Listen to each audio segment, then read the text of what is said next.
Усім привіт! Вітаю всіх на своем канале. Сейчас мы находимся в самом центре Америки, можно сказать, в глубинке. Мы заехали в штат Оклахома. На флаге штата изображен индейский бубен, потому что Оклахома – это бывшие индейские территории, ставшие отдельным штатом. Мы объезжаем самый крупный город Оклахомы, Оклахома-Сити, который является и столицей штата.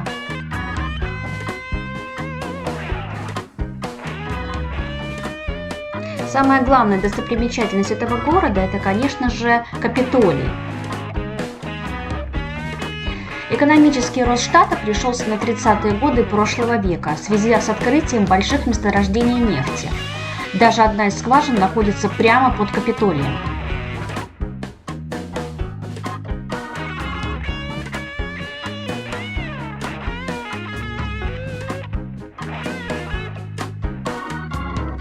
Из административного района, где в основном находится правительство штата, мы передвигаемся в арт-район города, который называется Пейско-Арт-Дире. Это место сбора художников и всех творческих людей. Сейчас 9-10 часов утра, где-то район еще спит. Основное движение начинается где-то после обеда, улочки наводняются туристами, открываются большинство выставок и галерей, различных сувенирных магазинчиков, антикварных лавочек, а здесь также много ресторанов и кафешек. По пути к даунтауну мы заехали в один из богатых районов Оклахома-Сити. Называется он Heritage Hills. Ну, судя по переводу, это холмы наследия или что-то в этом духе. Здесь стоят наравне с очень красивыми особняками еще здания нескольких музеев, а также здание городской библиотеки, Сити-Холл. В общем, все интересные административные здания, которые рекомендуются для просмотра туристам. Ну что ж, а мы въезжаем в даунтаун. Сразу же нам на глаза попадается самое высокое здание этого города, Devon Energy Center. Вот этот вот со скошенным носиком небоскреб, который является визитной карточкой Оклахома-Сити. На всех фотографиях Оклахома-Сити вот именно это здание всегда. В нем 50 этажей. И построено было оно, в принципе, не так давно, в 2012 году. Одно из самых молодых тут строений. А самый первый небоскреб был построен в 1931 году. Ну что ж, а мы двигаемся дальше. Заехали вот в небольшой городок на обед. Немножечко погуляли, посмотрели, так сказать, вот такую вот Оклахому, глубинку Оклахомы. В основном, в принципе, все американские города, они вот такие одноэтажные. Наверное, мы едем даже по центральной улице, там дальше будет кафешка, в которую мы собрались пойти покушать. Ну что, вспомнил родину? Да, здесь все как-то очень похоже на наши широты, на нашу природу, как будто вернулись домой.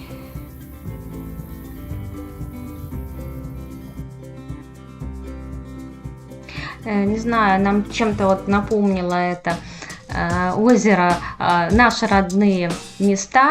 Ну что ж, а мы уже подъезжаем к Арканзасу. Практически мы на границе, и вот уже въезжаем в пограничный город. Он уже находится на территории штата Арканзас. Это город Форт Смит. Ну, как вы поняли по названию, он был основан как военный пост в 1817 году. Также со временем он стал центром торговли мехом. Постепенно здесь сформировался город. Потом же он был известен как база для заселения мигрантов Дикого Запада. Сейчас он считается третьим по величине городом штата Арканзас. Он был крупным региональным производственным центром с крупными заводами. Здесь также есть исторический центр, район, где тоже находится музей, посвященных истории штата. Но, к сожалению, по времени мы не успевали, мы только смогли проехаться по городу и заскочили в местную кофейню попить кофе. Хочу сказать, что кофе здесь был просто изумительным, очень понравился этот город, ну как бы и сам штат Арканзас. Кстати, в штате Арканзас была основана корпорация Walmart, и здесь находится сейчас ее штаб-квартира. Но кто не знает, это огромная торговая сеть в Америке.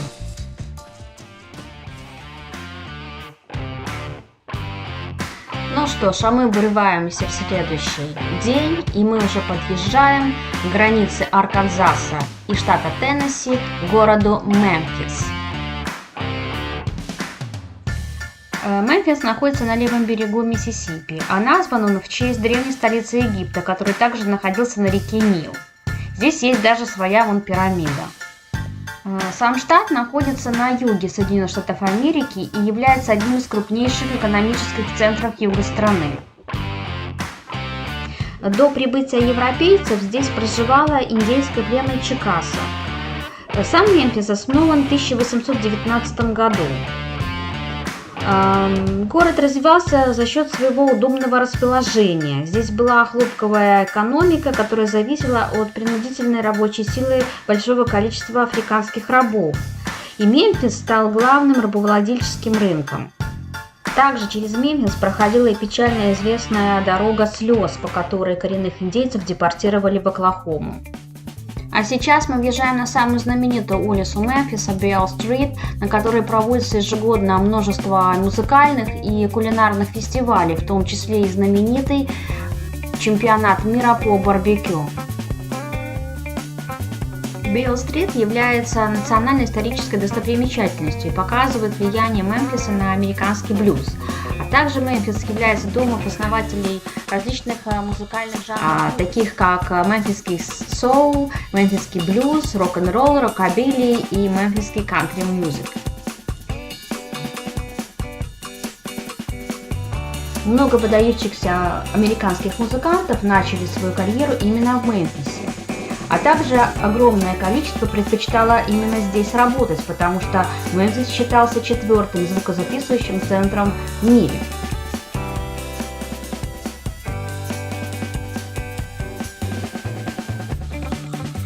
И говоря о музыкальном наследии Мемфиса, нельзя не упомянуть о короле рок-н-ролла Элвисе Пресли.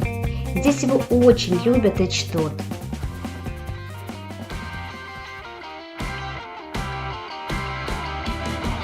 Поместье Грейсленд, где жил Элвис Пресли, стало вторым по посещаемости местом в стране после Белого дома в Вашингтоне.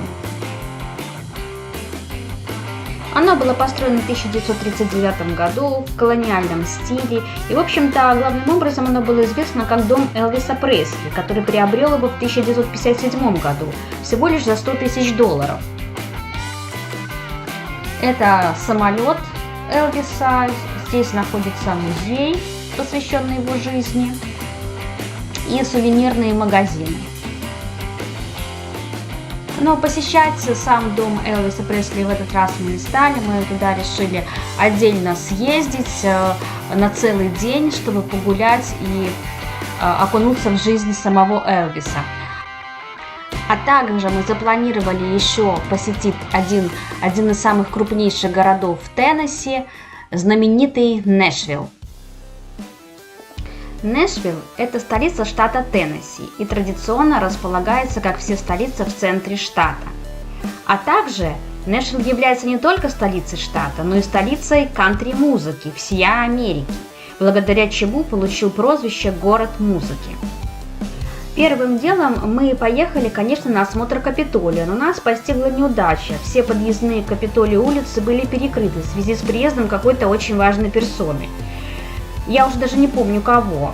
А парковаться за 3 квартала, а потом топать пешком мы поленились, поэтому сразу же отправились кататься по даунтауну, тем более, что там есть что посмотреть.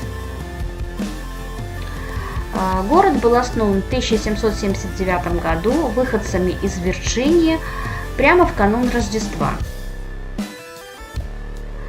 Свое название город получил в честь генерала Фрэнсиса Нэша, который был героем войны Соединенных Штатов Америки за свою независимость.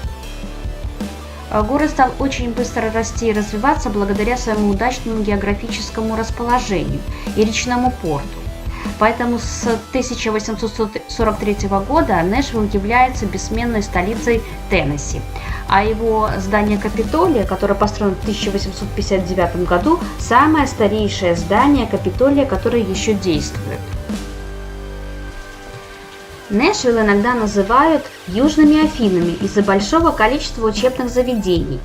И вы не поверите, здесь есть даже полномасштабная копия Парфенона, который стоит в Афинах, со статуей Афины внутри. А кроме всего прочего, Нэшвилл еще и ведущий поставщик медицинских услуг, излюбленное место для гурманов со всей Америки, и уж точно там будет очень интересно всем любителям истории. И еще раз, благодаря своему расположению и долгой истории, Нэшвилл оказался в центре самых нестабильных моментов в истории Америки. Нэшвилл стал первым южным городом, отменившим сегрегацию в ответ на сидячую забастовку студентов. Позже последовали и другие города и штаты, которые продолжили продвижение равных прав на юге Америки. Мы немножко покатались по городу, покатались по даунтауну. Конечно, мы остались под большим впечатлением от Нэшвилла. Город просто поражает своим удивительным сочетанием и гармонией вот старых построек 18-19 века и ультрасовременных зданий небоскребов. Как бы прошлое плотно вплетено в настоящее. Конечно, западное побережье заселялось гораздо позже восточного, и у нас там в основном наблюдается такая более современная застройка, в основном конец 19-20 век. Вот. А здесь огромное изобилие исторических достопримечательностей, вообще все так пропитано историей Америки. Здорово, посетим этот, наверное, город еще не раз и не два. Так, а это Rest Area в Теннесси. Просто потрясающе. Не просто какая-то вот закоулок, а в общем так кажется даже как оформлено, как бизнес-центр, но на самом деле это обычные туалеты. И вот кругом такая вот красота, леса. Вообще хоть где-то в районе, ну это где-то в районе 27-28 градусов жары. Жары вообще будто я вот даже и не чувствую тут. Так все хорошо. Свежо дышится, влажноват воздух по сравнению с калифорнийским, но прекрасная погода, очень комфортабельно. И вот леса, и зелень кругом.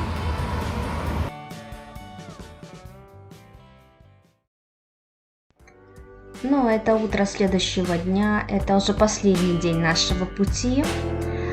Мы заехали в небольшой и милый городок под названием Дембридж на утренний кофе. Нам очень понравилось здесь. Была приятная, милая, уютная обстановка внутри кафе и в самом городке.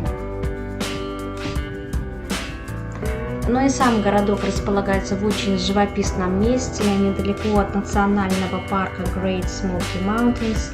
Это большие дымные горы, который считается одним из самых посещаемых парков страны. Он очень популярен у туристов, особенно, конечно же, восточного побережья. И нам его рекомендовали для посещения друзья.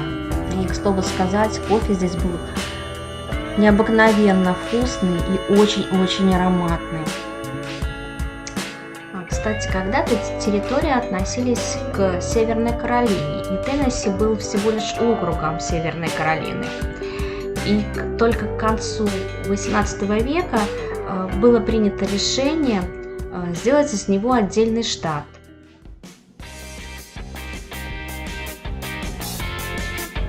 Ну что ж, а мы двигаемся дальше. И чем дальше мы продвигаемся вглубь Теннесси, уже, можно сказать, подъезжаем уже к границам Теннесси, мы до сих пор не перестаем восхищаться разнообразию ландшафта и различных форм рельефа этого штата. Мы остановились с Вовой на остановочку в Rest Area. Просто потрясающее место. Это где-то район Smoky Mountains. Обалденно красиво. Все такое вырезанное, все такое чистенькое, все такое аккуратненькое здесь в Теннесси. Не можем налюбоваться. Природа, деревья, так легко дышится. Вот просто потрясающее место, очаровательный штат. Мы очень рады, что мы будем жить вот где-то, получается, мы будем жить недалеко от границы, где-то часа 4 с Теннесси. И вот на эту красоту будем как можно чаще любоваться. Да, вот нам проехать 4 часа, и мы вот будем в такой красоте. Говорят, осенью здесь вообще что-то невероятное, когда листва меняет цвет. Это будет изумительное зрелище. Физически подъезжаем к границе с Норс Каролайной. До Ролей нам останется где-то часа 2,5-3. И вот пока мы еще здесь любуемся, пока красотами Теннесси. И интересно, что нас будет ждать за этим вот горным перевалом. Какие нас будут красоты ждать в нашей, уже нашей Норс Каролайне. See you later.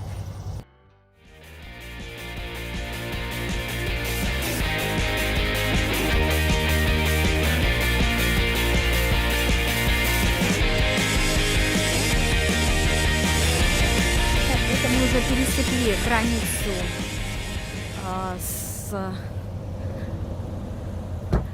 Теннесси, и мы уже находимся. Нам очень понравились рестории в Теннесси, но здесь не менее приятненько и аккуратненько. Поэтому не могла не снять, не поделиться впечатлениями. Боже мой, даже водопадик.